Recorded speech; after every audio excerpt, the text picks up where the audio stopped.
नमस्कार दोस्तों, मैं मुकुंद हूं और मेरे चैनल मुकुंद बायो मीडिया पर आपका हार्दिक स्वागत है।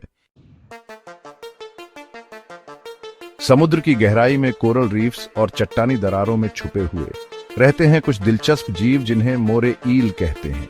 ये रहस्यमय शिकारी देखने लायक होते हैं। अपने चिकने शरीर और नुकीले दांतों के साथ मोरे ईल को अक्सर उनके रूप के कारण गलत समझा जाता है।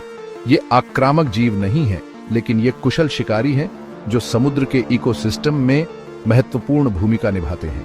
आइए हम इन आकर्षक जीवों के रहस्यों को उजागर करते हैं और उनके यूनिक एडेप्टेशंस के बारे में सीखते हैं।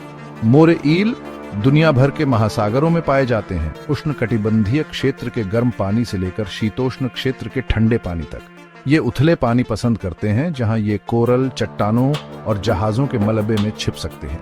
ये ईल नॉक्टर्नल होते हैं, मतलब ये रात में सबसे ज्यादा एक्टिव होते हैं। दिन के समय ये अपने छिपने के स्थानों में आराम करते हैं, सूरज ढलने का इंतजार करते हुए। मोरे ईल मछलियों का एक विविध समूह है।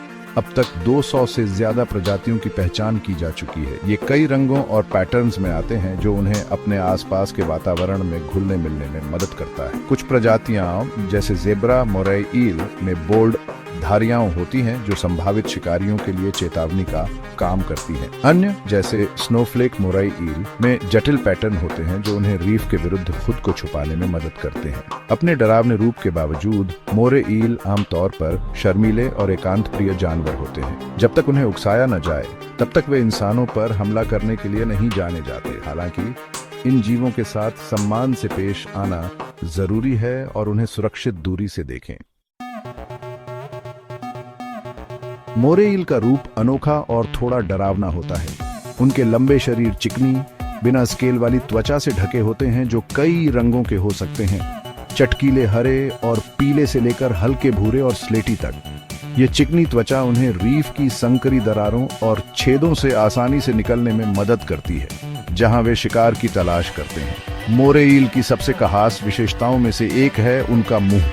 उनके बड़े शक्तिशाली जबड़े होते हैं जिनमें नुकीले पीछे की ओर मुड़े हुए दांत होते हैं। ये दांत शिकार को पकड़ने और थामे रहने के लिए बिल्कुल सही होते हैं, जिससे बचना लगभग नामुमकिन हो जाता है। मोरे ईल के गले में जबड़ों का एक दूसरा सेट भी होता है जिसे फेरिंजियल जॉज कहते हैं। इन जबड़ों का इस्तेमाल शिकार को उनके मुंह में और अंदर खींचने के लिए किया जाता है, बिल्कुल कन्वेयर बेल्ट की तरह। ज्यादातर मछलियों के विपरीत मोरे ईल में पेल्विक और पेक्ट्रल फिन्स नहीं होते हैं। इन फिन्स का इस्तेमाल आमतौर पर पानी में मैन्यूवर करने और स्थिरता के लिए किया जाता है। इसके बजाय मोरे ईल पानी में खुद को आगे बढ़ाने के लिए अपने लंबे मांसल शरीर और डॉर्सल फिन्स पर निर्भर करते हैं जो उनकी पीठ के साथ होते हैं। उनकी सर्पेंटाइन मूवमेंट्स उन्हें तंग जगहों से निकलने और अचानक तेजी से शिकार पर हमला करने में मदद करती है। मोरे ईल की आंखें उनके शरीर के आकार की तुलना में अपेक्षाकृत छोटी होती हैं।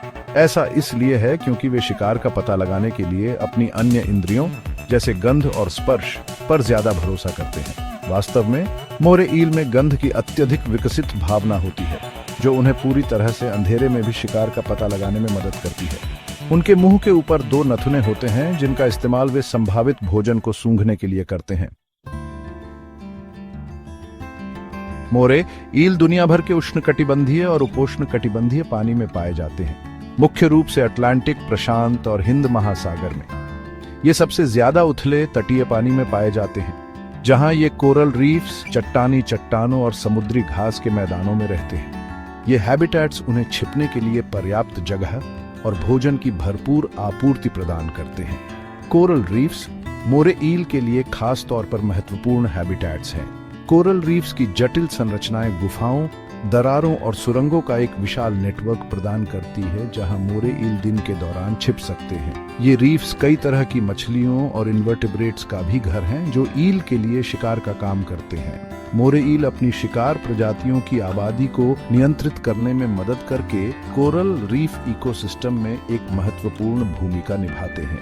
जबकि ज्यादातर मोरे ईल उथले पानी के हैबिटेट्स पसंद करते हैं। कुछ प्रजातियां जैसे स्लेंडर जायंट मोरे 400 मीटर तक की गहराई में पाई जा सकती है।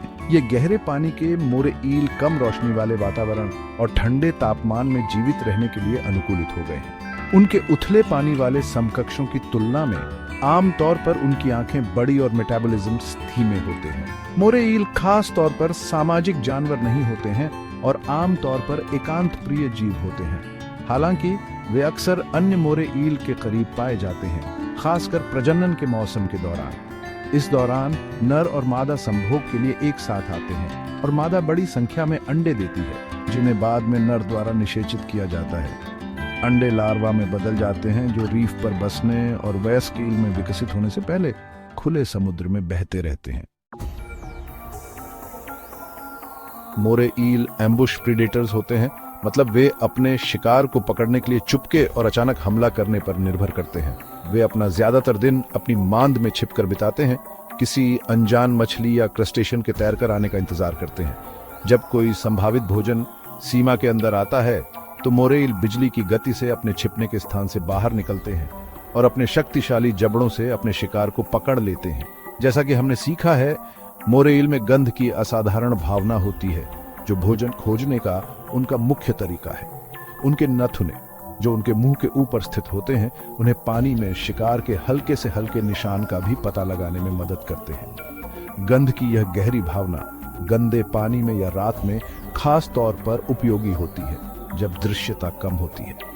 दिलचस्प बात यह है कि मोरे ईल को शिकार करते समय अन्य मछली प्रजातियों के साथ सहयोग करते हुए देखा गया है, खास तौर पर रीफ ग्रुपर्स के साथ। इस कोऑपरेटिव हंटिंग स्ट्रेटजी में ग्रुपर मोरे ईल के पास जाता है और अपना सिर हिलाता है। यह संकेत देता है कि उसने किसी दरार में छिपे शिकार का पता लगा लिया है। फिर मोरे ईल दरार में घुस जाता है और शिकार को बाहर निकाल देता है, जिसे फिर ईल या ग्रुपर द्वारा पकड़ लिया जाता है। यह पारस्परिक रूप से लाभकारी साझेदारी दोनों प्रजातियों को ऐसे शिकार तक पहुंचने की अनुमति देती है जो अन्यथा उनके लिए पहुंच से बाहर होता। जबकि उनके मुख्य आहार में मछली, क्रस्टेशियन और सेफलोपॉड्स होते हैं, मोरे ईल अवसरवादी भक्षक होते हैं और वे लगभग कुछ भी खा लेते हैं जो वे पकड़ सकते हैं। इसमें कैरियन या मृत जानवर शामिल हैं, जिन्हें रीफ पर साफ करने में वे महत्वपूर्ण भूमिका निभाते हैं।